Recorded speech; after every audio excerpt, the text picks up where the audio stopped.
Good evening, everyone. Welcome to the session.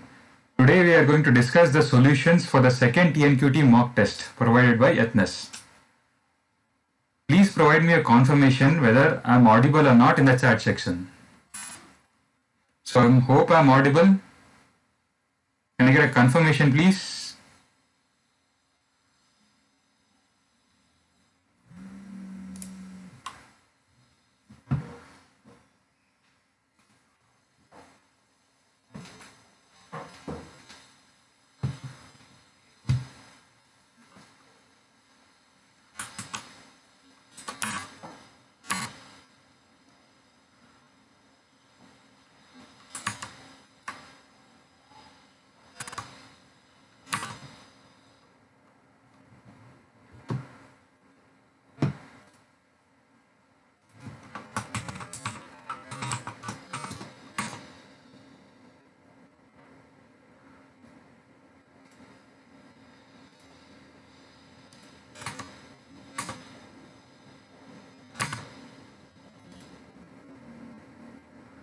Okay, thank you for the confirmation, guys.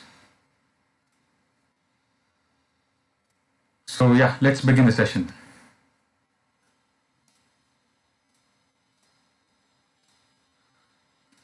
So let me start with a bit of introduction about ourselves. Who are we?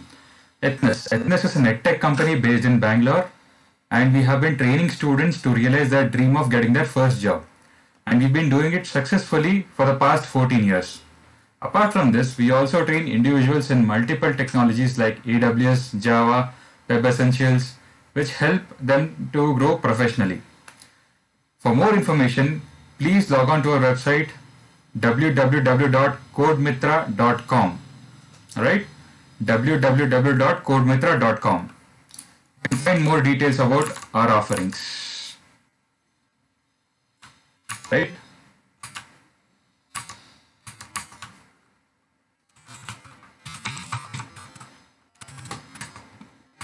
Okay, cool.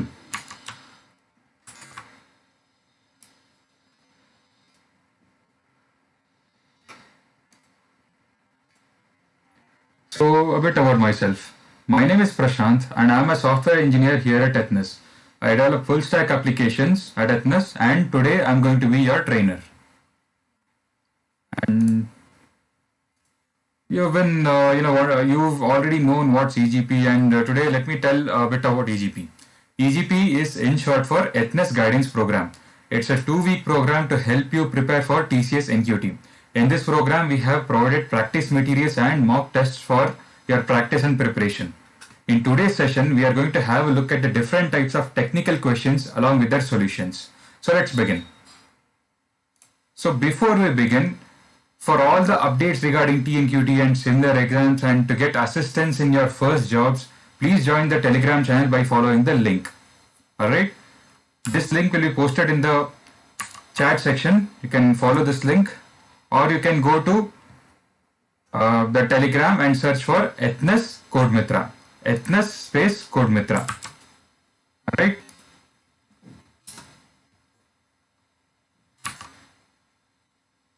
Cool. So let's begin with the session, guys.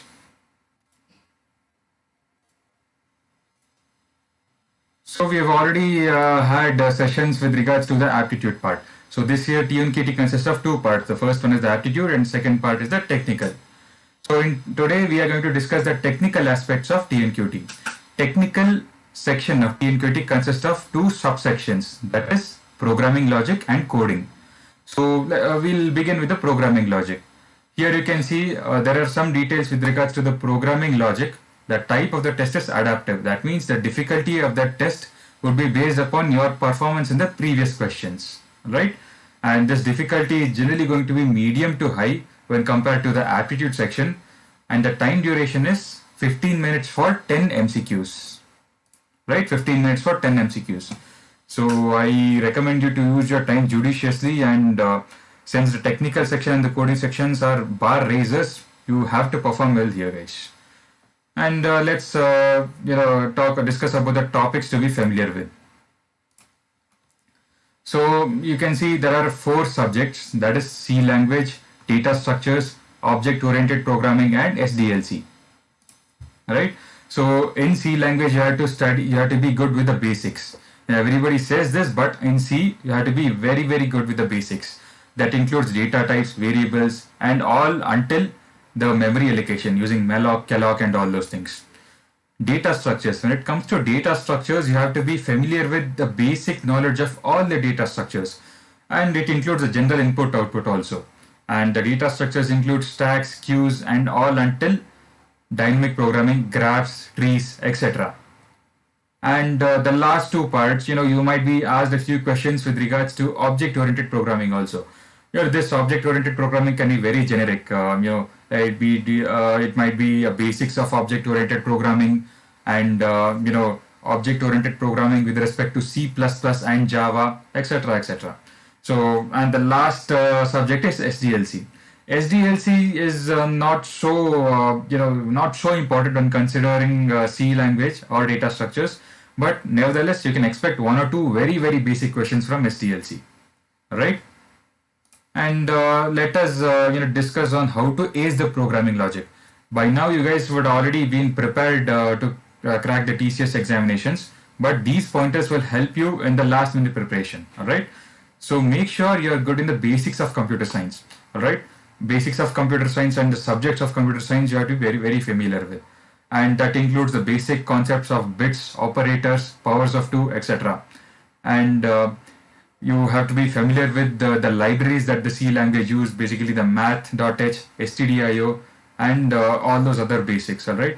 And if you do not know the answer in the straightforward way, you also have to know the technique of solving by elimination. And we will discuss about this in practical in the upcoming questions, all right? Cool. So these are certain pointers, and to demonstrate these pointers, we'll discuss the solutions for the recently held mock test, right? So let's begin with the first question, guys. This one is a fairly easy question. A queue follows what? If you know the answer, please answer it in a chat section, right? Please be interactive in the chat section, guys.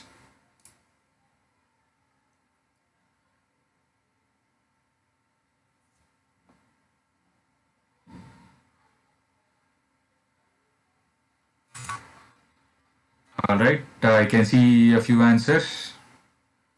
So straightforward, I started with the easy question. A queue follows FIFO, F-I-F-O. So if people are standing in a queue, the first person who comes to the queue will be the first person who will be serviced. So that is queue. Whereas the stack is LIFO. The last element will be the first to go out. All right, the stack of plates, you can imagine. These are certain basic, properties of linear data structures, and you also have to be familiar with the non-linear data structures like arrays, graphs, and all. I mean, not arrays, trees, graphs, and all, right? So cool. Next, let's solve the next question. So you have been given a program. Can you can you say what will be the output of this program?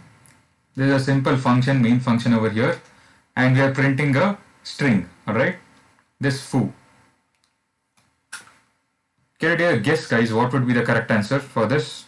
Guess, or if you know what are the concepts involved in this question, please answer this in the chat section.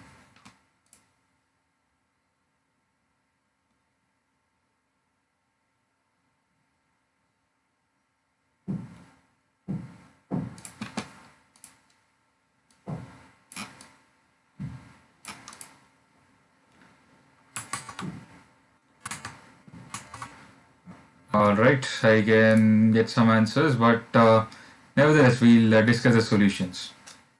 So, in the C program, all the lines that start with the hash symbol are processed by the preprocessor, which is a special program which is invoked just before compilation. So, just before compilation, all these hash directives will be pre-processed, all right? And, the common one you can see is hash include. So, what does hash include and stdioh mean? Before compilation, the stdio.h header is included in the program, and then the whole program then is compiled to the object file, all right? This is the process. And the hash define is nothing but a macro. A macro is a fragment of code that is given a name. you can define a macro in C using the hash define preprocessor directive. Keep in mind, hash is a preprocessor directive, all right? And here let's see what the output results in. All right, and when it encounters this printf, and yes, well done, Rohit. The option is right. It is the last option, option D, right? So what happens here is, regardless of the value of K and L, okay, regardless of the value of K and L, this foo K L will be replaced by M double hash N. Okay, this is a string. Be very careful while identifying. This is a string, all right? So this M double hash N will be printed. All right, so that will be the right answer. All right, guys, cool. So next, let's move on to the next question.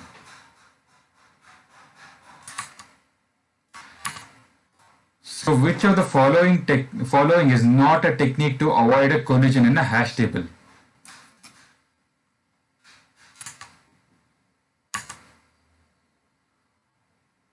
Can I get some answers, guys?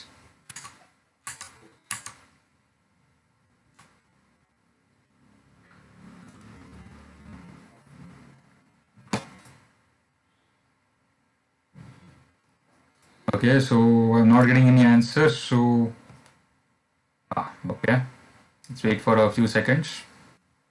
So firstly, let us discuss what is a hash table, all right?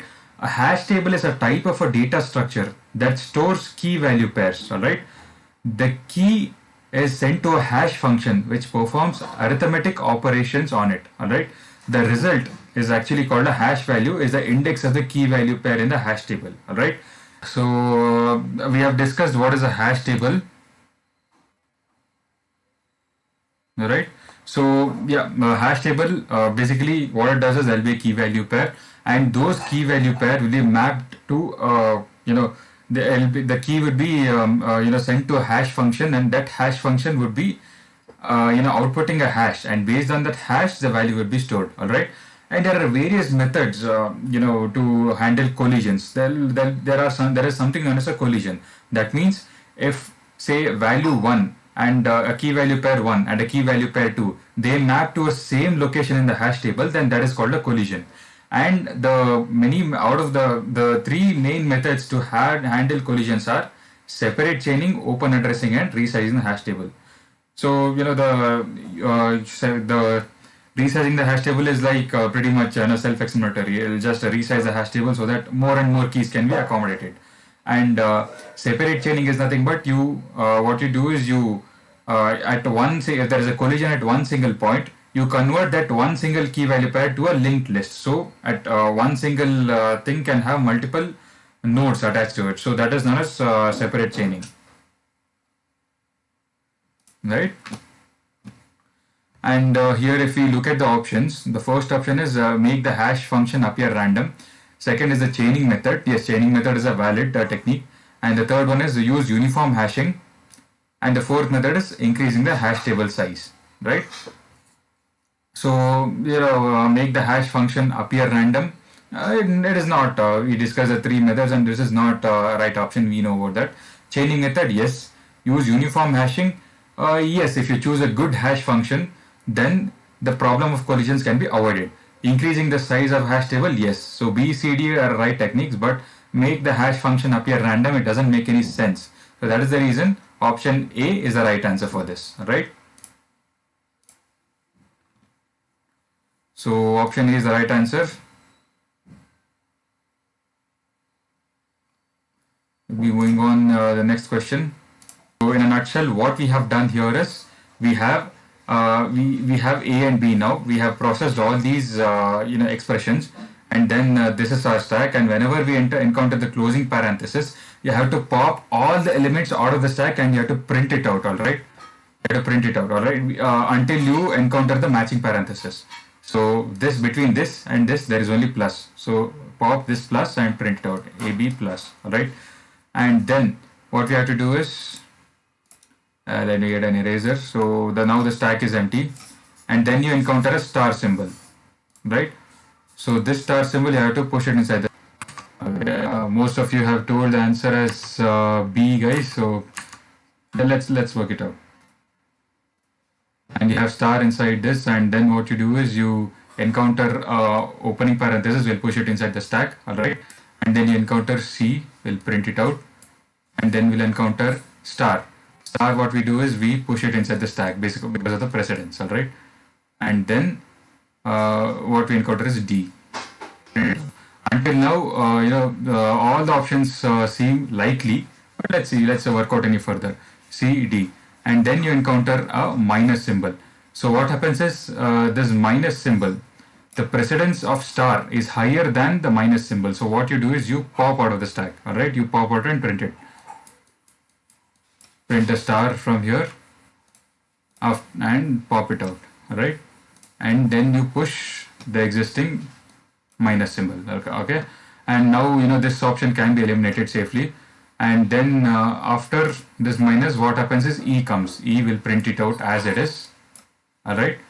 And then afterwards the closing parenthesis comes. So when the closing parenthesis is there, between the opening and the closing parenthesis, what all symbols are there, you have to just pop it out, all right? C, D, E, and what symbol is there between closing and opening? That is minus, all right? You just print it out, right? I believe we have to still move further. So our stack is now limited to only one star, right? And then we encounter another star. This another star, now currently we are here at another star. This star and this star, both the precedents are same. When the precedence of the element in the stack is greater or similar to the current operator, then what we do is we pop, all right?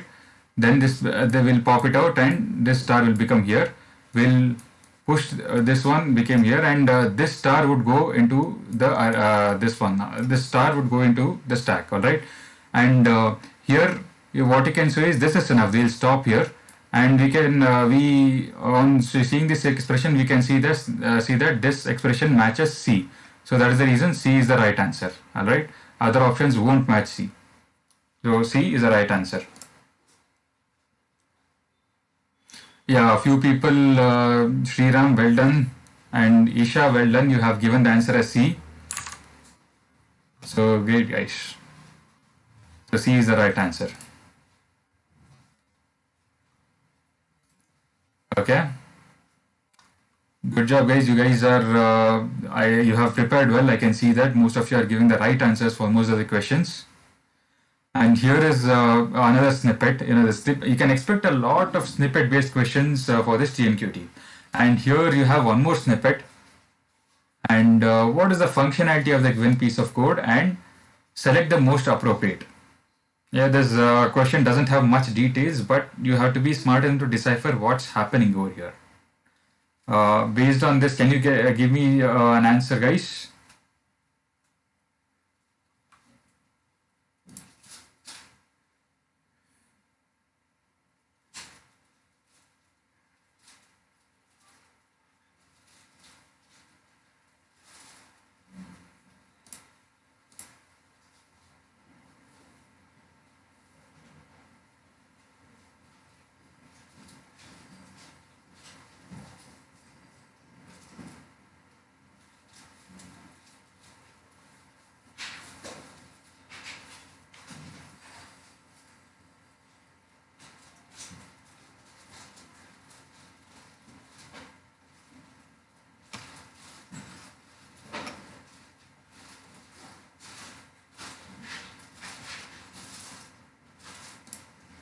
Okay, so let's see what this function is doing. So here you can see there is a public void function which accepts data as a parameter, all right? And then we have a flag variable, int flag is equal to 0. And then, if head not equal to null, we, do not know what this head is. But, after going through all your course curriculum, head will appear only on linked list. So we'll assume that it is a linked list, all right? If head is not equal to null, all right? Then this piece of code will be executed. Firstly, let us look at the options now. The options are all about printing success or failure. The first three options, all the four options are about printing either success or failure. here you can see at the end, when will success be printed? When the value of flag is a true value or a truthy value. Otherwise, fail would be printed. All right. So we have to get to know what the value of flag will be. All right. Based on that flag, let's work it out. What will be the value of flag? And here you can see there'll be a node. Let's assume the head is not equal to null, and they'll come to this block, and you'll get a next, and which is stored in temp. And while temp is not equal to head, all right, we'll assume that this is truthy. Otherwise, this whole thing, whole while block won't be executed. And then we have temp get item. All right, if this temp dot get item is equal to data, and this value is negated over here. Check this whole thing, guys. This is where the whole answer to this problem lies. So this is like temp dot get item is not equal to data. If that is the case, then this part of the code will be executed. All right. We'll assume that this part of the code is true always. If this is true, then only we'll go to this, isn't it? That is how the AND works.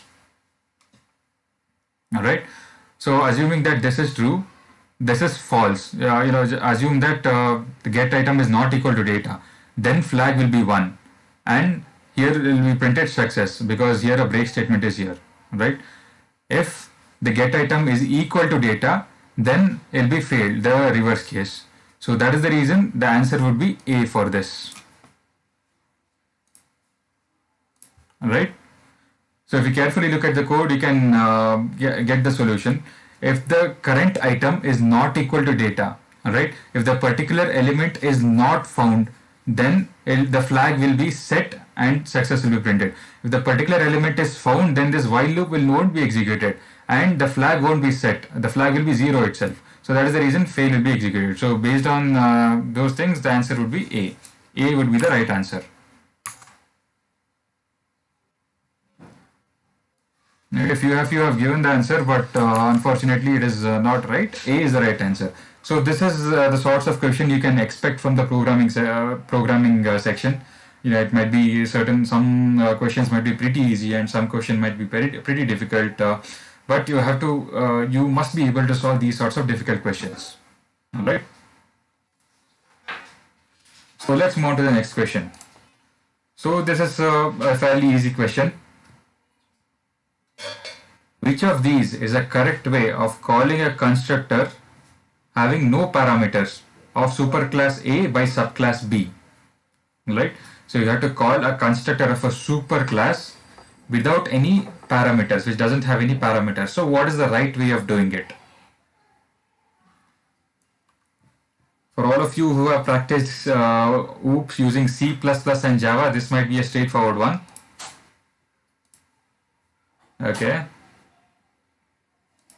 So some of you have answered A.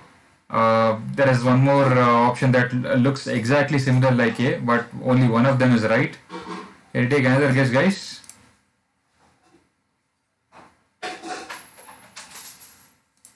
So here the option would be D. Super void, the void itself, it doesn't make any sense when it comes to Java or C++.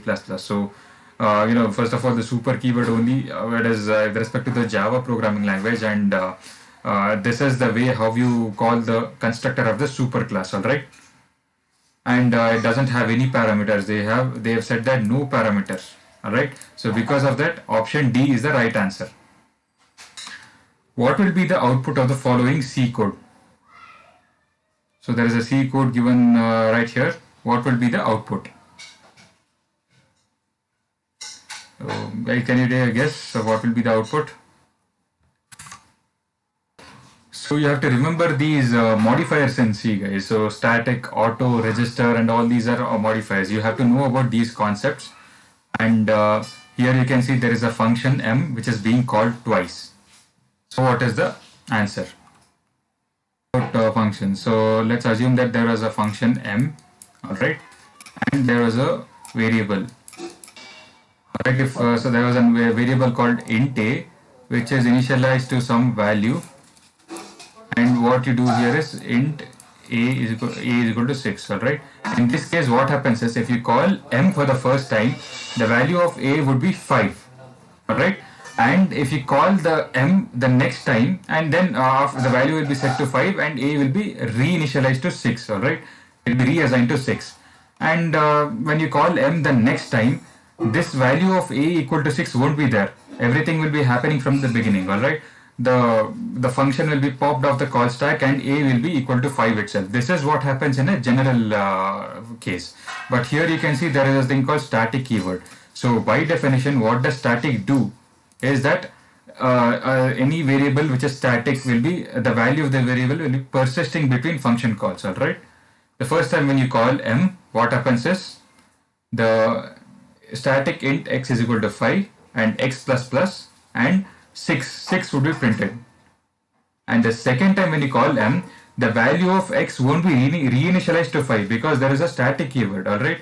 The previous value of x was 6 and that x value will itself be incremented, and what is 6 plus plus? It will be 7, all right? 7 would be printed, and so the answer would be A, 6 and 7.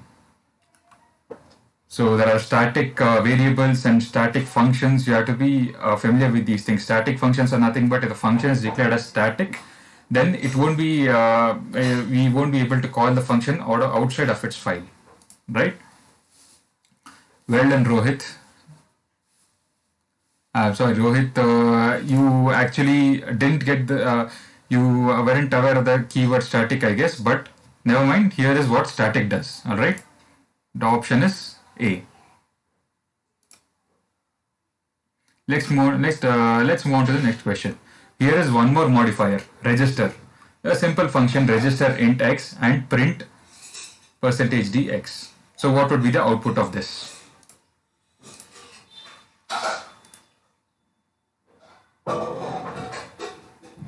So Sriram Kaushal, you have given the right answer for the previous one. And Srinivas DM.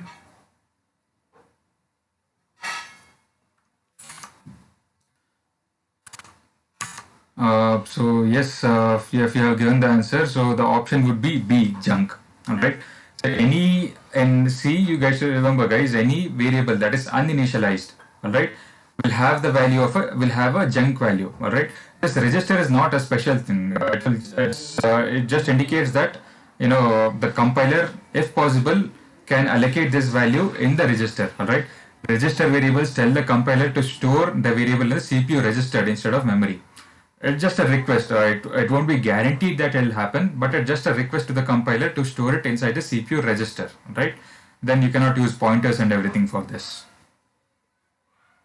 All right.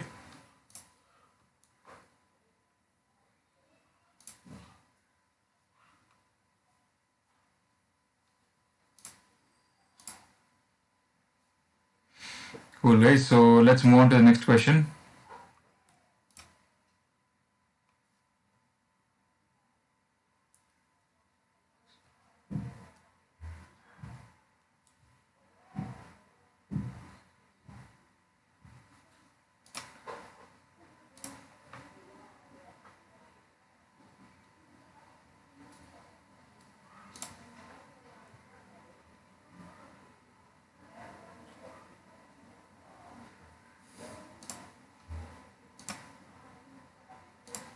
So yes, Sriram, the answer will be A. You have to remember that the register is not exactly one thing. It's just a request for the compiler, right?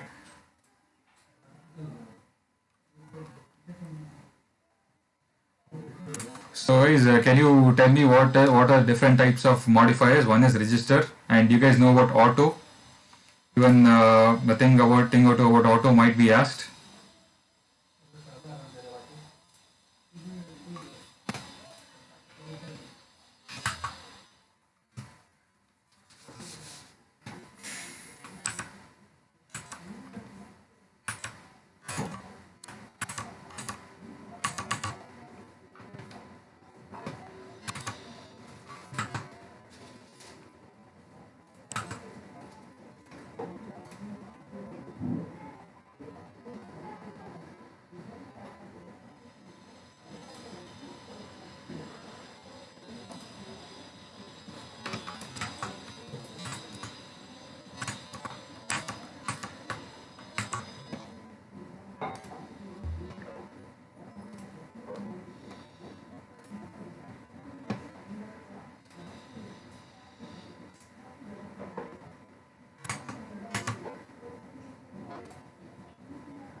Okay, let's move to the next question.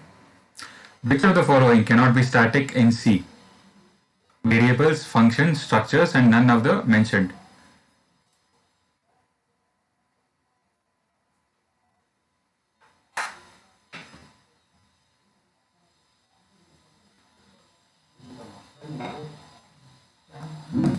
So the answer is you would have heard about static variables. We just came across one in the previous slide, all right? And there are static functions. Your static functions are also there, where a function which is declared static cannot be called outside of its file. And then there are static structures also in C. So the answer would be option D, none of the mentioned. Option D is the right answer. So let's move to the next question.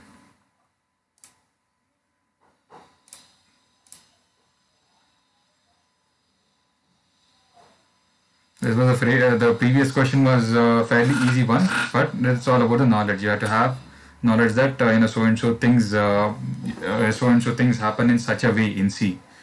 And as you expected, there are lots of questions based on C. So C language is very, very important, guys, because C language is one common language taught to all students. So you have to be very, very familiar with C language. And next comes the data structures, right? But C is actually main. And here we have the next question. Identify the line number with, where the error exists. So can you quickly look at the code and tell me where the error exists, guys?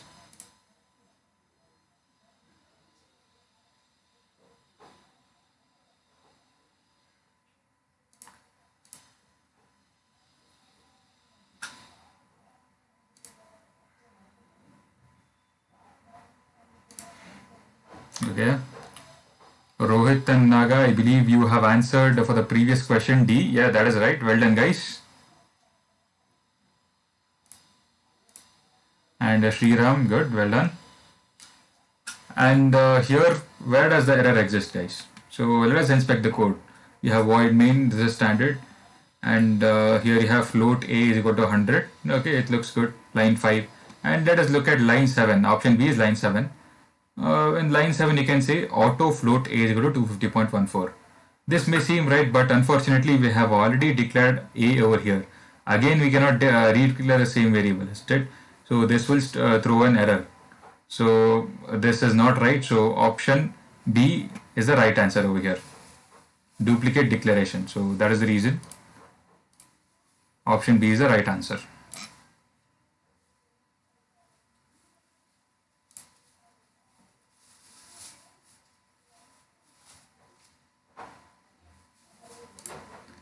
Right, cool. Let's move on to the next topic.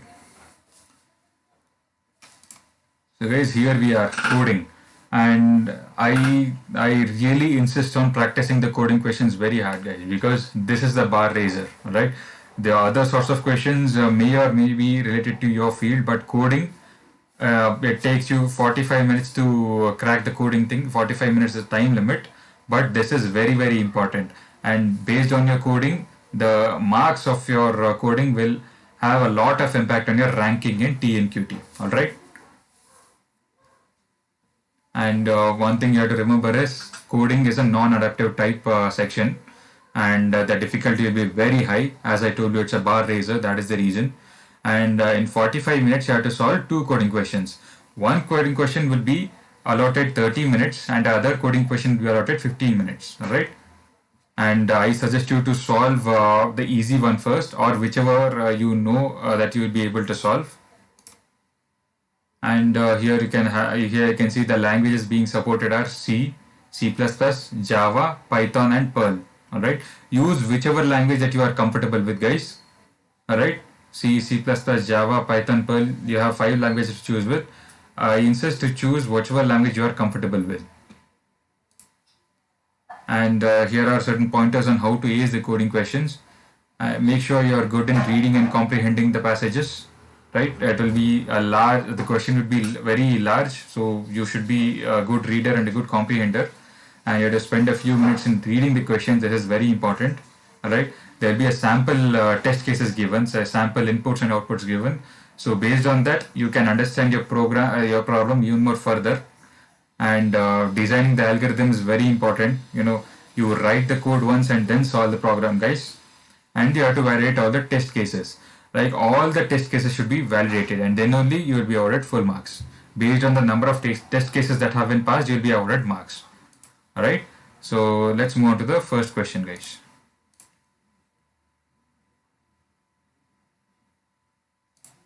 So let's begin with the first question, guys. I hope you are able to read the question. Consider the following series. So we have been given a series, alright.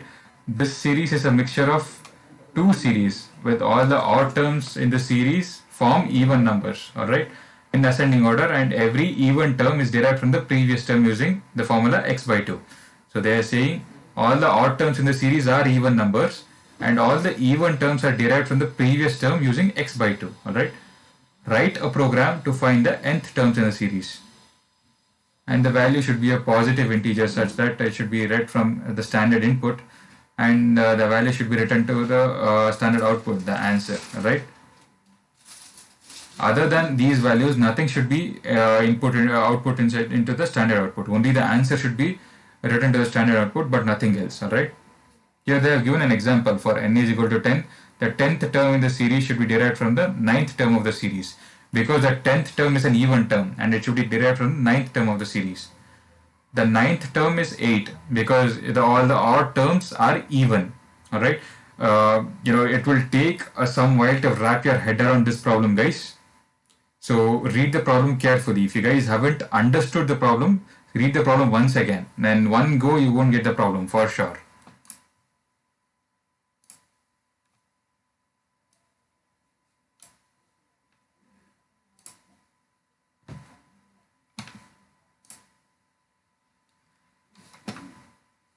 They have given an example, guys. You can see the series.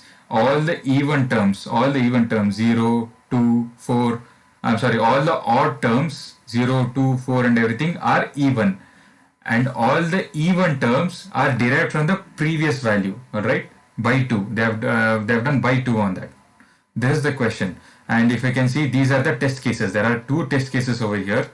You can see the test cases at your right side. The input will be 10 and the output will be 4. All right. So if you check, this is in the following series, the 10th value is 4. All right. And let us see how we solve this problem. I hope you guys have understood the problem, guys.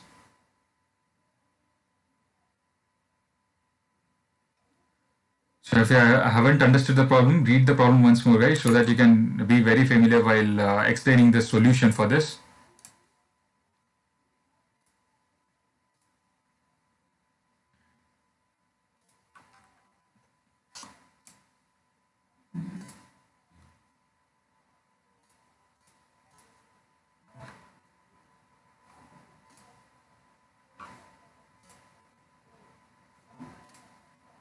Yes, you have read the problem by now.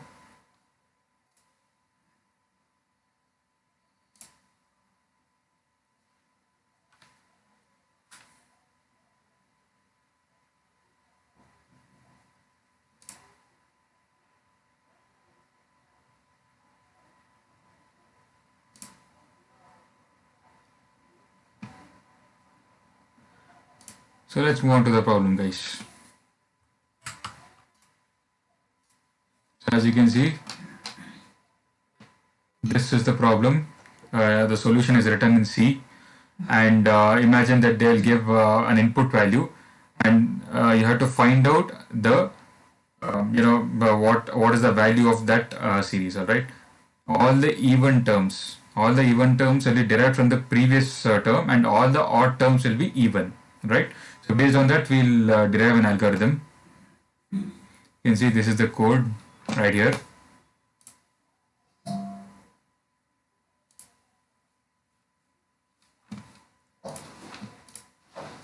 So here, you will scan and get a value of n, and you have to calculate the series up to n. All right, up to n you have to calculate the series, and if the from I you iterate all the way till n, and if I is odd, all right, if I is odd, you can get if it is odd or even by this. If I is odd, So what you do is you do a plus 2. So if I is odd, we know that this number is probably even number, alright. So that is the reason we add the previous term. A is nothing but the previous term, and we add plus 2 to the previous term, so that 2 will become 2 plus 4, 4 will become 4 plus 2, alright. So that is how it happens. Initial value of A is 0 and 0 plus 2 is 0. And if the term is an even term, and then if it is an even term, then the value of the ith term is derived by the previous value. You have to do a by 2. A is the previous value, as you already know, we have declared a, and if you do by 2, you'll get the value b. And this is how you must form this series, guys, initially. Here in the for loop, you are forming this series, alright? And then after you form the series up to n, then given any term between 0 and n, you can find out what is the value in that position, right? So if the given value is not an even value, then what you do is you print the a value, because the a value, as you can see here, a value holds the even, alright? The latest even value is held by a. You print that term. And if the given value n, that is the input, is an even value, then what you do is you print b. Even value is nothing but the half of the previous value, right? B holds the latest even value, so you have to just print it out. This is the solution for this problem, guys. And I hope you have gotten the solution. I'll just keep the solution for a few moments so that you can understand this.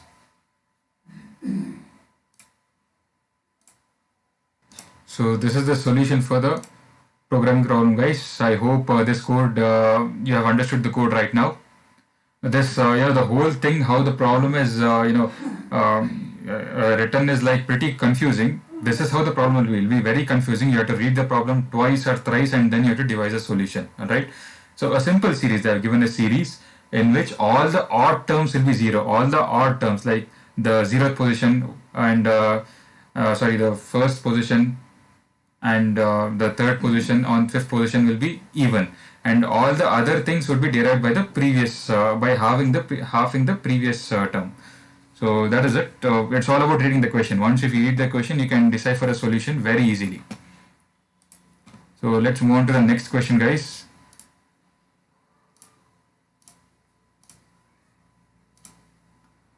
And this is the next question. This is also all about reading. Your task is to write a program which verifies whether a certain form was filled correctly or not. Data in these forms are of the following format. There will be F, semicolon, L, semicolon, YYYY hyphen, MM hyphen, DD. F is nothing but the first name, L is the last name, and the other thing is the date, alright? And you have certain constraints for F, L and date. So basically, in the input, you can see in the right side, you can see the input will be in so and so format. The first part would be the name, first name. The second part would be the second name or the surname, and the third part would be the date. All these three things are separated by semicolons, and there will not be only one single line. There will be multiple lines. All right, and you have to read all these multiple lines, and you have to give the outputs for each of these lines respectively. And how will be the format of this? So what you can do is you can refer the format section over here. And undefined amount of data sets would appear in the input. Every set consists of 3 fields separated by the semicolon. Yes, we already know that from the right side. 3 fields separated by the semicolon. And you can assume that fields F, L, YYYY, MM, DD consist of non-white signs only other than semicolon. Alright. Each data set will be separated with a new line character. Yes, here in this case there are 4, in the right side you can see there are 4 data sets where each data set has first name, last name and date separated with semicolons. Alright, how should be the output? Output here you can see it's 1, 2, 0 and 3. What do 1, 2, 0, 3 and mean? Here you can see in the output section it says 0 in the if the ith form doesn't contain a correct name. Correct name should be beginning with a capital letter and should contain and may contain minuscules afterwards. It means you can say if the output is 0, that means the first name is not right. What should be the conditions for the first name to be right? It should only consist of alphabets and the first letter should be a capital letter, right? And what does 1 mean?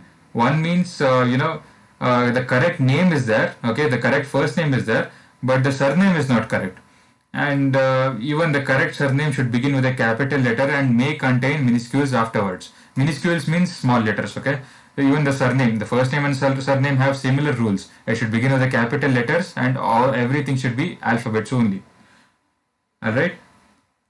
And what does to mean? That means that, by this stage I've already guessed the date should be in the correct format, alright?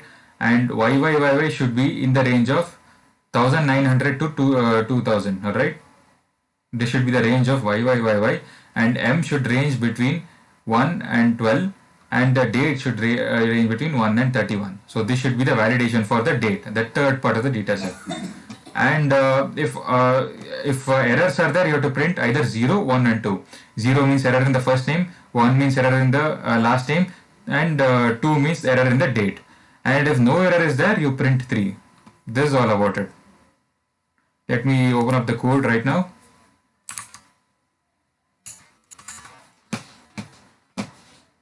So this is actually a difficult problem. So that is the reason to make it very concise, I have written the code in Python. Alright, Python is nothing but, for those who do not know Python, it's just like your pseudocode.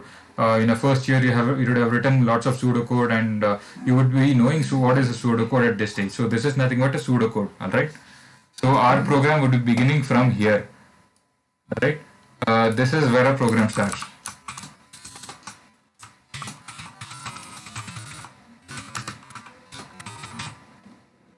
And while true, so what does this block of code does is, this is an infinite loop, and this IP will take the input from the standard input, and if there is an input, and if and only if there is an input, then this function will be executed, check format will be executed. Otherwise this infinite loop will be broken.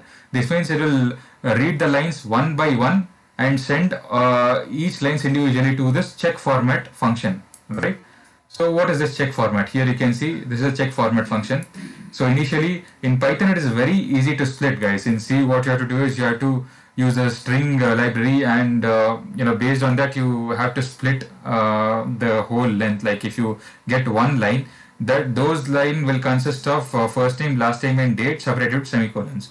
So what does this line do is it will tokenize all the first name, surname and date of birth individually. And then as a result of this you have first name over here, surname over here and date of birth over here. And here what you're doing is if not check name, alright. Check name is a function, you will be passing the first name to check name, alright. And this means that if the check name, if the name check fails, then print 0, alright. That means there is an error in the first name, then print 0. Else if, this is else if the check name of the second name, if the second name is false, then print 1. And check DOB is nothing but a function to check the date of birth, and if the date of birth is not right, then print 2. Otherwise, if all these checks have been passed, that means the first name is right, second name is right and the DOB is right, then print 3. This is all the check format does. It's a helper function. We'll first inspect what is check name, what is the logic of check name and check DOB. Here you can see in the beginning you have check name. So what does check name do is, it will iterate through all the characters, alright. There will be a string of first name, you will iterate through all the characters and you will check the first character. If the first character is not a uppercase character, then a false will be returned, alright. If you say the first letter should be an alphabet, it should be a capital letter, otherwise false would be returned, alright. And then the other checks are like this. If any of the, while iterating through the string, if any of the character are not alphabets, then false would be returned, alright. And if all the conditions are satisfied, that means the first letter is capital and all the letters are alphabets, that means return true. This would be returned, right? This is what the check name does. It will return false if the conditions won't pass. It will return true if all the conditions pass, alright. And this function is same to check the first name and the last name. And check DOB. Here you can see I've used I'm getting a string over here and I'm splitting it based on a hyphen, alright. Now I get Y means the year, M means month and D means the day. I'm converting the Y to integer and I'm checking the range of the Y. If the Y is not in between 1900 to 2000, alright, then a false would be returned, alright. and let's check the month. If the month is not between 1 and 12, then false will be returned. And the day. If the day is not between 1 and 31, false will be returned. And if all these conditions pass, that means this true would be returned.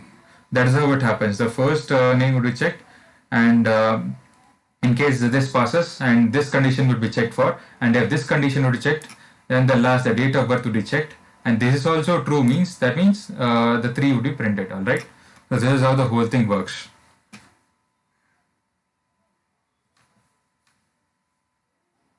I'll just leave the code here, guys, just if you want to take a look at this. The logic is very similar to your pseudocode, guys.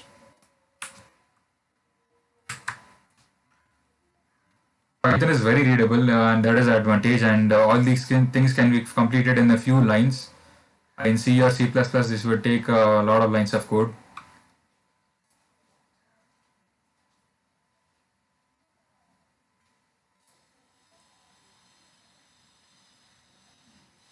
Sriram Kaushal, you understood the code.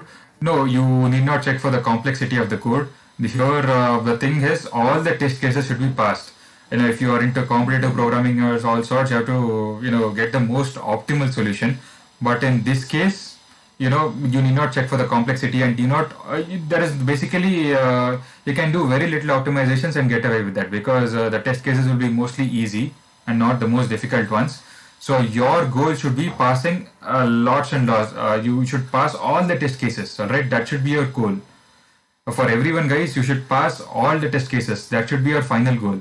Even if your variable naming conventions are different, and if your code is not that efficient, it's all right.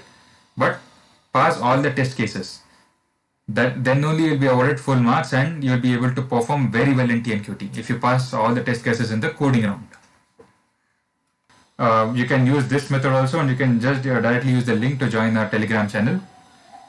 Alright.